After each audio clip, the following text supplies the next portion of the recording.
Inshuti mudukunda kandi mukadukurikira ku mbuga zacu zose, ndabasuhuje aho muri hose ku isi kandi mbahaye ikaze muri iki kiganiro. Ntabatindiye tugiye kuganira insanganyamatsiko idusaba gutekereza, tugakoresha ubwenge n'amarangamutima n'ibyiyumviro byacu byose mu buryo bwagutse kugira ngo tubashe kumva impamvu y'iyi nsanganyamatsiko.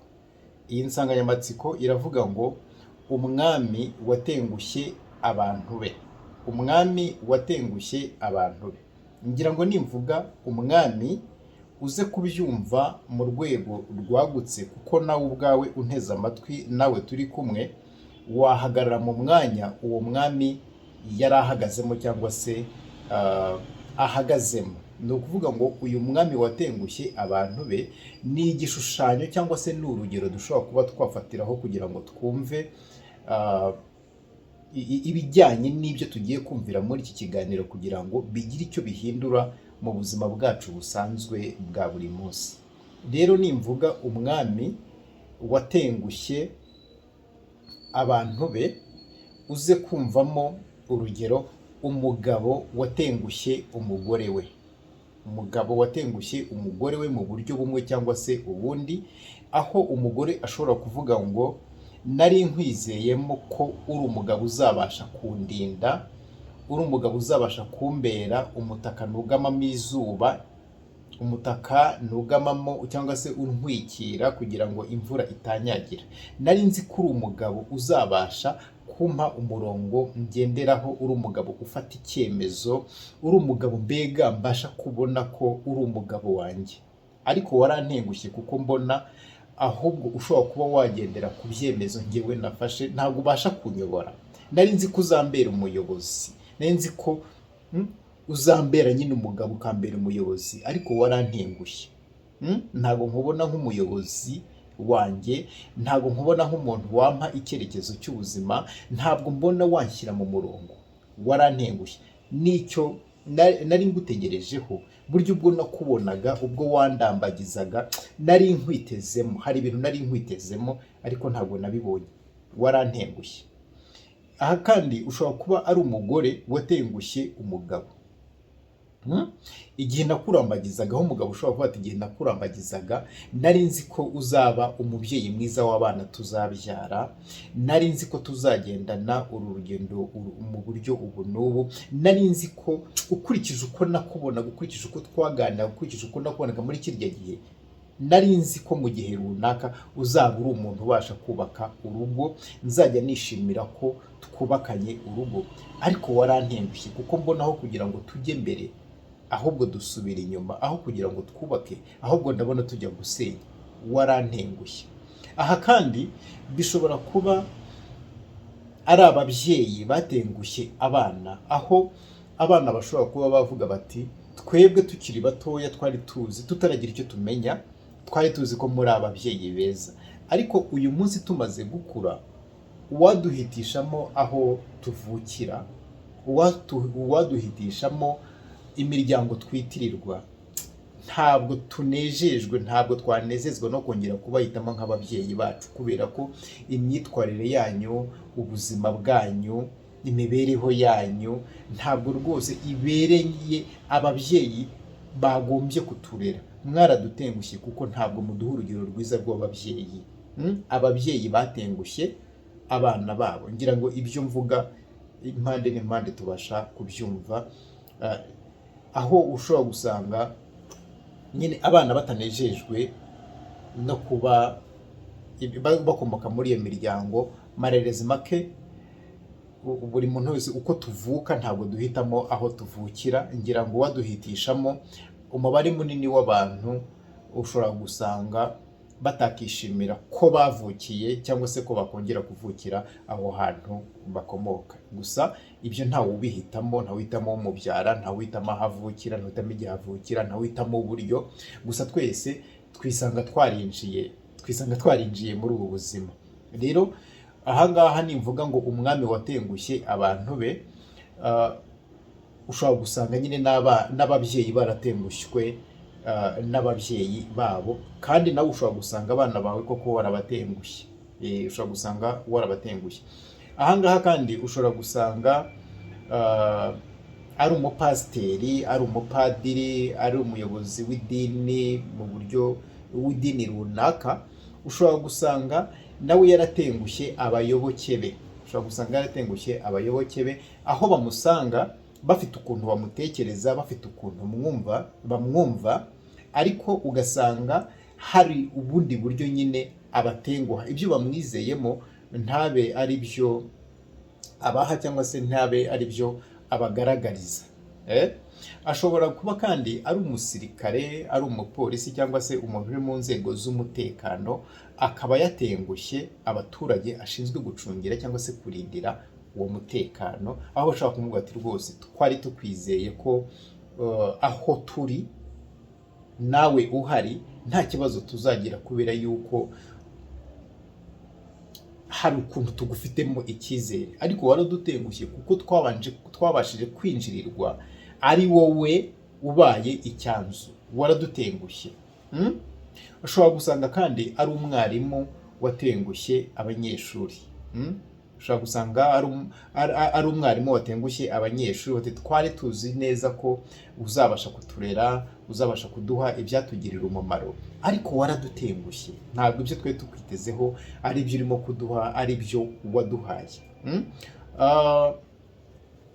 Ushobora gusanga kandi ari umuganga, ushobora gusanga ari umuganga watengushye abarwayi, ukaba ufite izina ryiza ry'uko uri muganga, abarwayi bakaza bakugana bakwizeye ko uri buze kubaha serivisi nziza, uri buze kubakira neza, uri buze kubatega amatwi, uri buze kubagira inama, uri buze mbega kubitaho, ariko uko babitekerezaga ntibari ko babisanga.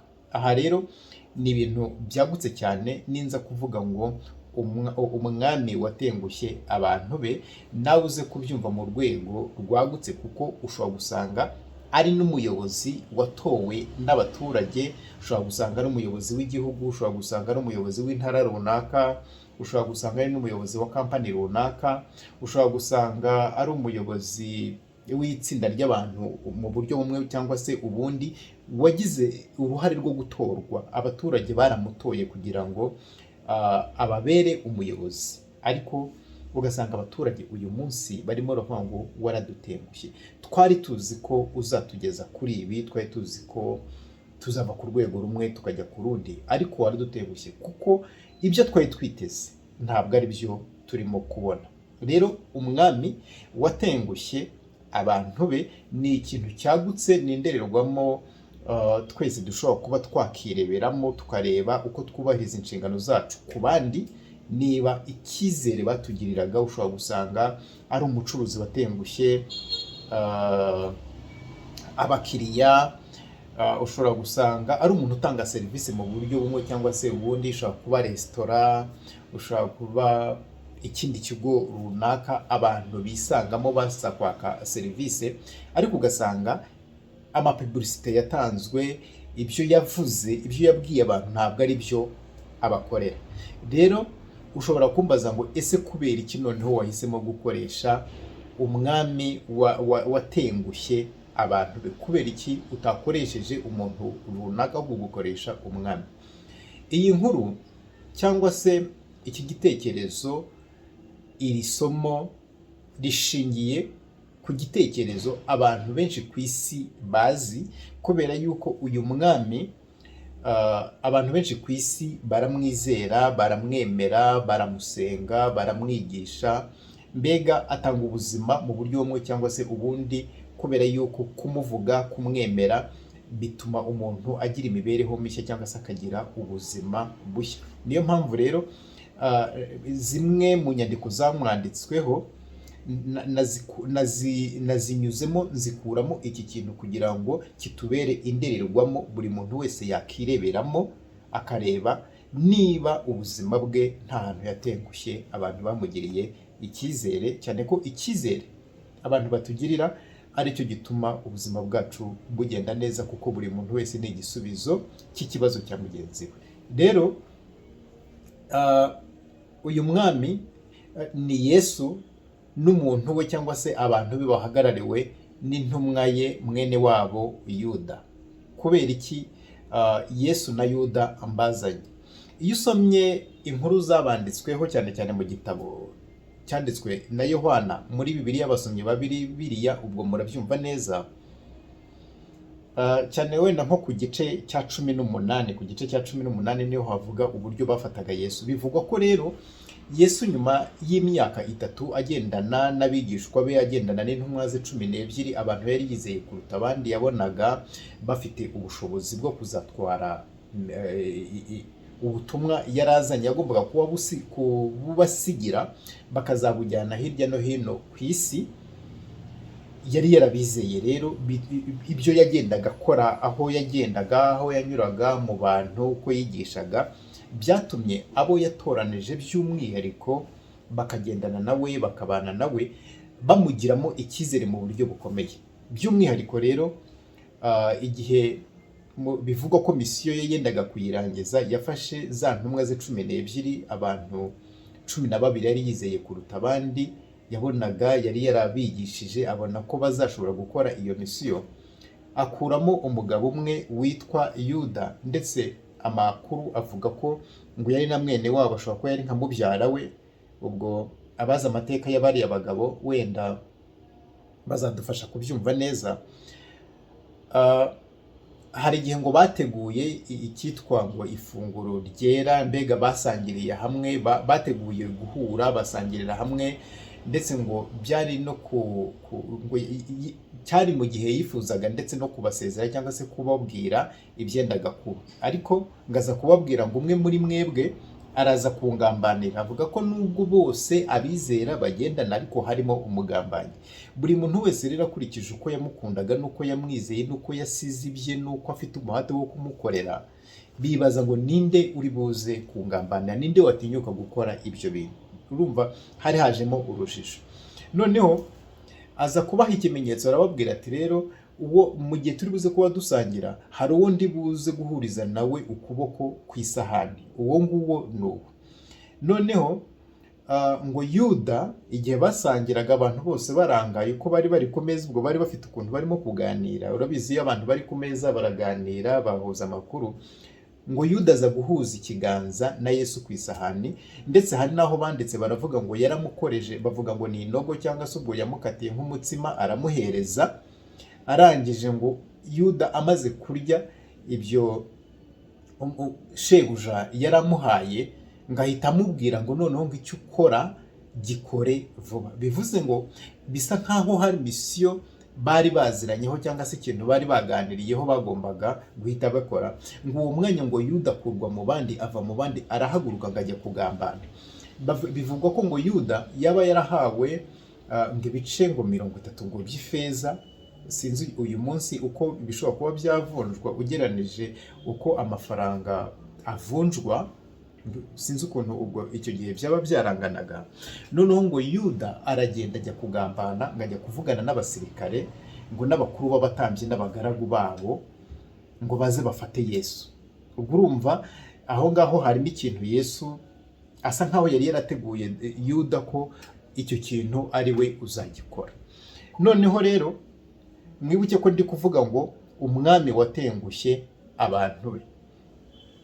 Yuda ukurikije uko yari yarabonye Yesu ubushobozi bwari bumurimo, yari yaramubonye agenda hejuru y'amazi, yari yaramubonye aryamye mu bwato asinziriye mu gihe abandi barimo guhangana n'umuhengeri, yari yarabonye yirukana abadayimoni, yari yarabonye akiza abarwayi akoresheje ijambo gusa, yari yarabonye ngo atubura amazi ahinduka ngo divayi, yari yabonye ibintu bigiye bitandukanye. Noneho bituma yizera shebuja mu buryo bukomeye.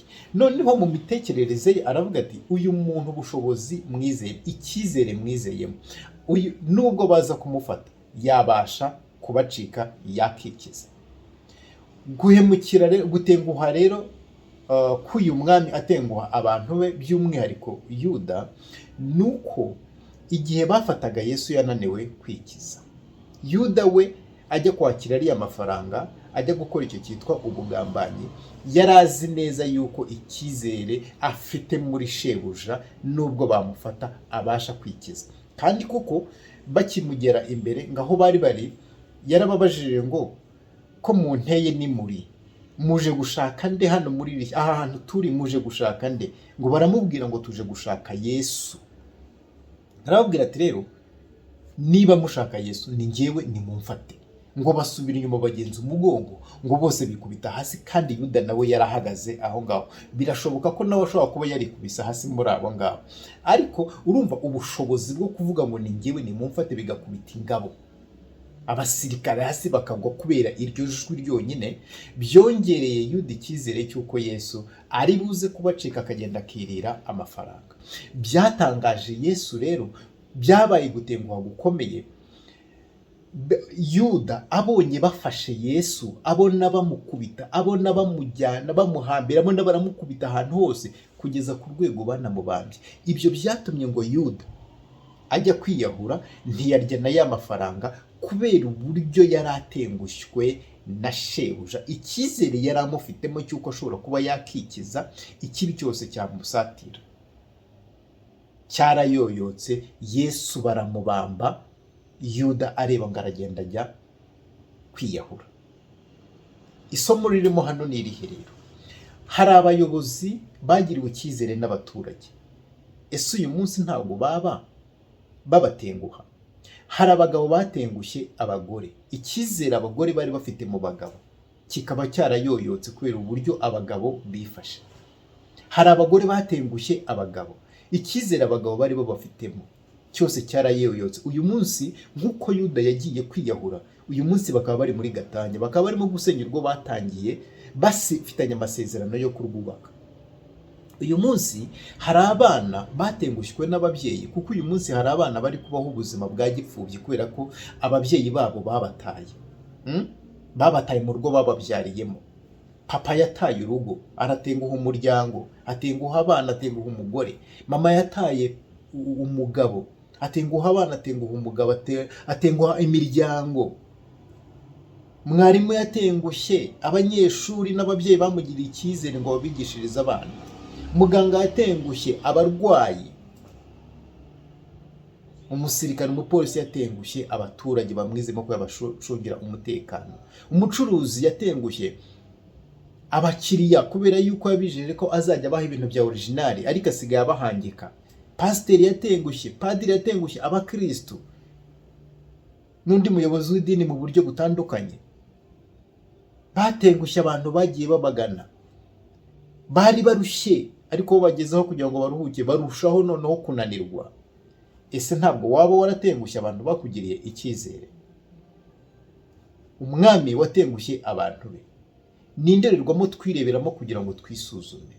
Reka mbahe inama, mwanyemerera tukisuzuma, tukareba niba abantu bacu batugiriye icyizere tutarabatengushye, kugira ngo byibura tugire ubuzima, imibereho mishya, aho dushobora kuba twabana amahoro, aho dushobora kuba twabana mu byishimo, aho dushobora kuba twabana noneho twunga ubumwe. Yesu yatengushye Yuda kuko icyizere yamugizemo cy'uko ashobora kuba yakikiza. Yaramutengushye bamubamba areba. Ese wowe ntiwakisuzuma? Mureke twisuzume, twirebe aho dusanga twarakosheje, twaratengushye abantu bacu. Aho bishoboka twongere tugende tugire ibyo dukosora, dusabe imbabazi aho bishoboka, twongere twiyunge n'abantu bacu kugira ngo ubuzima bwacu bube mu bumwe, amahoro n'ibyishimo, kandi buri muntu wese abigizemo uruhare. Insanganyamatsiko yari umwami watengushye abantu be, ariko igihe navugaga umwami, burya ni wowe navugaga, ni njyewe wivugaga, ni ibyacu. Nubwo ari indorerwamo, murabizi amateka adufasha kwisuzuma, tukamenya aho turi, tugategura aho turimo kwerekeza. Rero mu miryango yacu cyangwa se mu buzima bwacu bwa buri munsi, dukeneye kubaho twisuzuma, tukareba niba nta hantu dutenguha abantu bacu. Imana rero ibahwe umugisha, Imana ibashyigikire, kandi buri muntu wese utsinzwe cyangwa se umuntu wese urebye akabona hari ahantu yatengushye abantu bamugiriye icyizere, iki ni igihe cyiza cyo kongera kwiyubaka, ni igihe cyiza cyo kwisubiramo, umuntu agatangira bundi bushya, noneho tukabaho ubuzima burimo ibyishimo, kandi buri muntu wese akaba umuyoboro unyuramo amahoro n'ibyishimo bigera ku bandi bimuvuyeho, kuko twese turiho ubuzima tutateguye kandi turiho dukeneranye, kuko buri muntu wese ni igisubizo cya mugenzi we. Imana ibaha umugisha.